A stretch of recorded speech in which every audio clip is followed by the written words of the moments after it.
Hello friends, welcome to AC foods. So ఈరోజు recipe అయితే మనము దోశ పిండికి ఇడ్లీ పిండికి బ్యాటర్ కలుపుకుంటాం కదా. అంటే 1 కప్పు మినప్పప్పుకి 3 కప్పుల బియ్యము అండ్ అందులో కొంచెం శనగపప్పు అవన్నీ వేసుకొని అయితే నేను ఒక 5 అవర్స్ నానబెట్టేసుకొని ఇలా దోశ పిండి కోసం అయితే మిక్సీ పట్టేసుకున్నా. సో ఇది పిండితో ఇప్పుడు నేను అప్పడాలు చేసి చూపిస్తాను మీకు. సో మీరు ఎప్పుడైనా ట్రై చేసి ఉంటే కామెంట్స్లో చెప్పండి. నేనైతే ఫస్ట్ టైం ట్రై చేసిన అండ్ రిజల్ట్ అయితే సూపర్ వచ్చింది. సో ఇది మీకు నచ్చితే మీరు కూడా ఇంట్లో ట్రై చేయండి.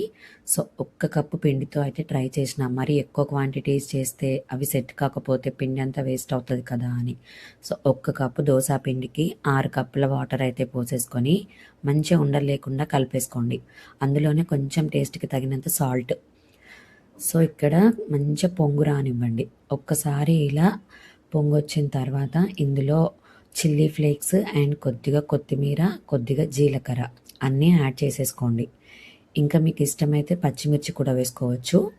సో ఇవన్నీ కలిపేసుకొని ఒక 10 to 15 మినిట్స్ అయితే సిమ్ టు మీడియంలో ఫ్లేమ్ని అడ్జస్ట్ చేసి మంచిగా బాయిల్ అవ్వనివ్వండి పిండి అంతా.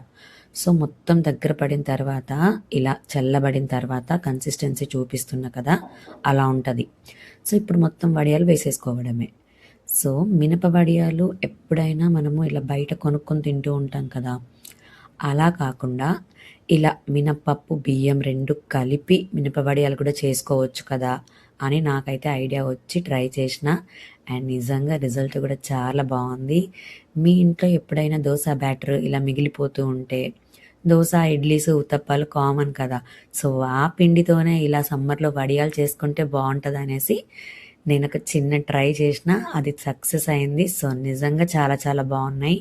మొత్తం వీడియో అయితే ఎండ్ వరకు చూడండి, నేను ఫ్రై చేసి కూడా చూపిస్తాను. అండ్ వీటిని నేను మా ఇంట్లోనే 1 డే మాత్రమే మొత్తం నైట్ అంతా ఫ్యాన్ కింద పెట్టేసి మళ్ళీ నెక్స్ట్ డే మార్నింగే ఇలా వెనకాల తడి చేసుకొని వడియాలు అయితే సపరేట్ చేసుకున్నా. చూడండి, 1 కప్పు పిండికి ఇలా నాకు ఒక బౌల్ నిండా అప్పడాలు అయితే వచ్చినాయి.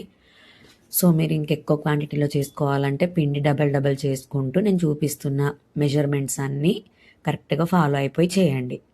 సో వీటిని ఒక గంట లేదా అరగంట ఎండలో పెట్టేసేయండి.